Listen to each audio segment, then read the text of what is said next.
The Unsafe Building Commission actually issued an order to repair, demolish, or vacate in July 2019. And this 8-page document even includes a quote where the owner said his properties were, quote, out of control. I just finished speaking to a worker at the Papa John's here. They tell me baby Kayshawn was actually found in a car outside of the restaurant, a car that had been here since Tuesday. You want somebody held accountable, even if it's your brother. Even if it's my brother. Here in the Midwest, Cheyenne was one of 351 people who overdosed with xylazine in their system. 55%, what does that mean? So it means that about half of the drugs that we are collecting are laced with xylazine. What do you make of the fact that no one else in your party would respond and answer those questions?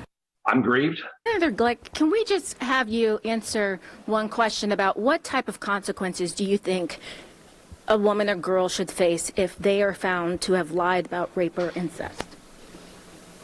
I think that's a question and an answer for another day. I just want answers, and we just need justice. Tonight, a 13 Investigates exclusive. The family of Harmony Jones wants to know why there's no arrest more than 1 month after she was beaten to death. They're speaking only tonight to 13 Investigates reporter Cierra Putman about their search for justice. And Scott, we confirmed the 7-month-old was in foster care, and then the state returned her to her parents. She died less than 2 weeks later. At Oak Hill Cemetery in Gary, Babyland. So this whole area is for the innocent. They didn't put a marker down yet. A temporary pink marker for 7-month-old Harmony Jones. She was beaten to death. Yes, they said she had fist marks. It was bad, like they said it was bad. Ariana is Harmony's aunt on her father's side. She wants justice for her niece who died with severe injuries, including broken ribs. Injuries discovered 150 miles from Gary in this Indianapolis apartment. And it's 7-month-old, not breathing. EMS is in route. CPR started. On Sunday, January 8th, Harmony died. A homicide, but a month later, They haven't arrested anybody. They're still walking free. The family tells us the twin babies were in the apartment with 4 adults that morning. Harmony's father, mother, maternal aunt, and grandmother. Ariana tells me she does not know who beat her niece to death, but the story she's been told isn't adding up. Do you think Harmony was failed in some way? Yes, every way. She says this cooing, exploring, smiling peekaboo baby was failed by the city, state, and the adults she lived with. And you said both her parents, so even your brother. Yes.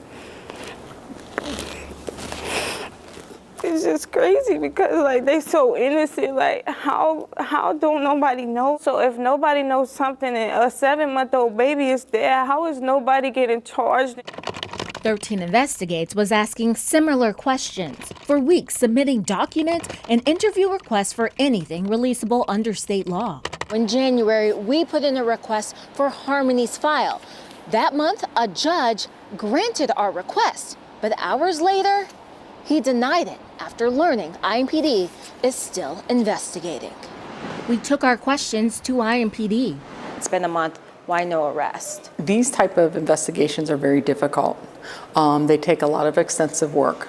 Sergeant Janae Cook spent 13 years working child abuse cases. She says they're difficult for a variety of reasons. The children can't speak for themselves, and police have to look at every adult as a suspect. They're going above and beyond, honestly, some of the normal things that we would do. Still, Harmony's family worries because a different child abuse investigation opened in July did not result in an arrest or charges. She have a broken femur. 13 Investigates confirmed police did present that case, but Marion County prosecutors did not file charges, telling me there was, quote, no clear evidence to determine who was responsible or how the child sustained the injury. Still, the broken bone led DCS to put Harmony and her twin brother in foster care. For months, the parents could see the babies, but only during supervised visits. Ariana tells us she was there for one at the apartment. Always had a bad smell and was never clean. Did you think that was a good place for babies? No.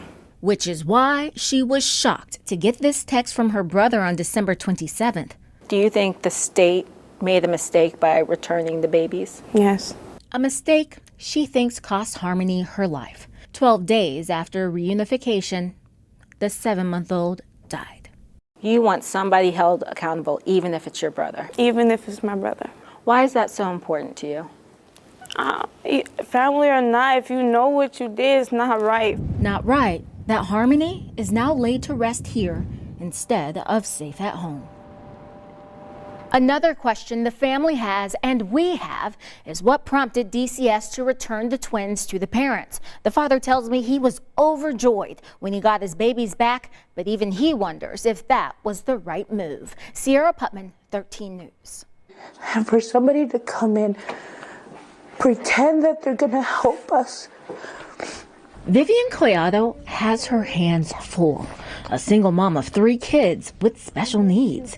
She thought she found a new resource to help make ends meet. Really? I was like, they're helping people like us. She applied for help through this website, claiming to be the Aaron Family Foundation. The site promised grants for the elderly and families with special needs. Another mom who says she was approved for a grant sent her the link.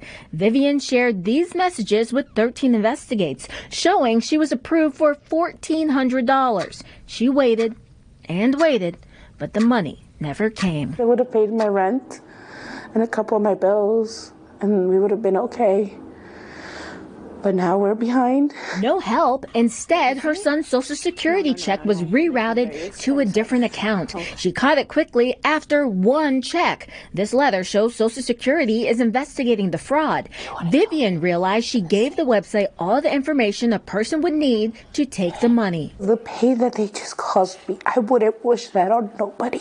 Vivian is not alone. Last year, the FBI reported nearly 12,000 Hoosiers lost money to internet scams. Nationwide, Americans lost $27 billion over the last 5 years. We had 2 cybersecurity experts review the site. Both say they understand why Vivian thought this seemed real. At first look, there are no glaring spelling errors, and it uses the HTTPS prefix, showing the site is secure. The experts spotted several issues that combined made them ask questions, like why these social media links don't take you anywhere. Anything that you click on keeps you within the website. Even the phone number listed didn't work. Vivian thought she did her due diligence, even finding that the IRS lists the Aaron Family Foundation as a nonprofit. Shouldn't that be a sign that this is a legit group if they're a registered nonprofit? Yeah, that's very tricky. That is an indicator that you need to look for, but it's not an absolute. There is an Aaron Family Foundation, but when 13 Investigates reviewed its tax returns, the group reported giving money only to churches and organizations, not individuals. We tracked down the real Aaron family, and they told us this site is fake, even though it uses some real information. This is the person that supposedly I was talking to. The website Vivian used has pictures of people reportedly in key positions. We did a reverse image search. Turns out the people are real, but they do not work with this website, and these are not their real names. Obviously a very big indicator, red flag. 13 Investigates discovered the majority work for a cancer institute. The man Vivian thought she was talking to works at a university. After we reached out, he contacted the site and his picture disappeared. The same happened when we contacted several companies whose logos were also on the site. Even with all of those red flags, the website Vivian used still shows up as a top result in some Google searches. Asari thinks it's time lawmakers consider legislation that would put more responsibility on the government and businesses like web providers, hosts, and search engines to better verify these sites. You best believe that if Google could be held accountable for this site showing up in their search, that they would find a way to solve it too. 13 Investigates did reach out to Google. It doesn't comment on specific sites. It did say it blocks 40 billion pages of spam and malicious content every day, but it doesn't catch everything, which is why Vivian wants to warn others. It seemed real. But I guess, when you're hopeful, you want it to be real. Vivian says this experience will make her more cautious in the future. Our experts say as scammers get smarter and new technology emerges, it's harder to tell real from fake. I've called and emailed the website operators, but haven't heard back. Again, the Aaron family tells me they have nothing to do with this website. You know, it is so hard to protect ourselves, but checking these images, that's really something good to know. And it's actually not that hard to do. We're actually going to walk you through how to do it yourself online. Just look for this story on WTHR.com and go to the 13 Investigate section. All right, Sierra, thanks so much. Your animals over here? Lindy Cook says she bought her fixer-upper about 2 years ago. She was proud and excited to own in Peru, but now it really doesn't feel like home anymore. It feels like a scary place. And this one's Snowflake. Fear crept in 2 weeks ago when Schneider Electric said it wanted to test her home for elevated levels of TCE, or trichloroethylene. We were just told to Google what that was. She now knows TCE is a known carcinogen. The National Cancer Institute says prolonged or repeated exposure causes kidney cancer and increased risks of other cancers. Rachel Stoller's home is on the list for testing. She has a child with special needs. Her daughter Madeline's doctor suggested the family move even before testing. Pretty much immediately. It's just a lot.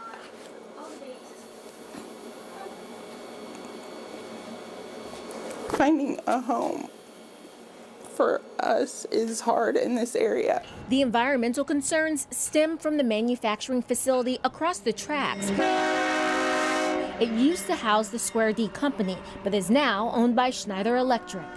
The testing for contaminants first started here at the old Square D site before moving into this neighborhood. And Schneider Electric actually reached out to its first property, requesting the test inside the home back in June. This all started because Schneider found TCE below ground in the area. It's now testing 12 homes because when that chemical evaporates, vapors can pollute the air inside homes. I want to know what's going on in my home. 85-year-old Renata Rehrig says her home was recently tested. TCE is there, but the levels are low. Rehrig is still scared. I mean, living in poisoning? What's my home going to be worth? She and the others are cooperating with Schneider, but question why they didn't know about contamination concerns sooner. It came to a head at the last city council meeting. I've asked the mayor this. The people have been informed about this from day one. This past Friday, Mayor Miles Hewitt posted this IDEM fact sheet and a statement saying his office first learned about the situation in June. 13 Investigates learned the mayor's office received a letter in February when the company signed a cleanup agreement with the state. Mayor Hewitt says then they didn't know homes were involved, telling me there's not much the city can do. Until we get the results back, we're in the same limbo as the homeowners are. They know that this is contaminated. Other city leaders are working to get a group together to advocate for residents who are in limbo, like Cook. The kids don't want to stay here. They're scared, and we're scared. Her home will get tested soon, but she's not sure she'll want to stay, no matter the results. Reporting in Peru, Cierra Putman, 13 News. I reviewed data from more than 20 districts here in central Indiana and discovered only about half have the recommended number of registered nurses. Are you guys discussing over here? What are we coming up with? At Center for Inquiry 27. Are you doing okay? I'm going to check your temperature. If you go to the nurse's office, you'll find Tamika Gerard West. Here's some water. Drink it all. I got the opportunity to become a school nurse and I took it and I love it. This is her first year in the school. Before, she mostly worked with older people. What's different about your job here at a school compared to your job at the memory care facility? I get noticed. Like as a nurse, I feel like everyone in this building has to count on me. I came down to the nurse's office. School nurses handle scrapes, bruises, and are often the first to spot a serious illness in the community.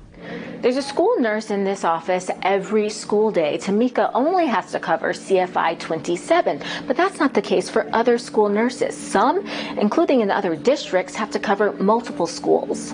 The state recommends 1 registered nurse for every 750 students. 13 Investigates reached out to districts across central Indiana. Of the 25 that gave detailed information, 12 or 48% did not meet that goal. Many districts report even if that's the case, they do usually have 1 nurse or at least an aide in each school. We've compiled these numbers ourselves because there's no comprehensive look. Even the Governor's Public Health Commission pointed that out. It's a problem, so we can't necessarily always fix a problem if we don't know the exact data that is out there to support. Data to help Indiana decide if it needs to put more resources toward nurses, supporting schools and children. So how do districts get more nurses in schools? We'll take a look at some suggestions from that commission and what nurses told me are some of the biggest obstacles to fixing this issue. That's coming up at 6. Cierra Putman, 13 Investigates.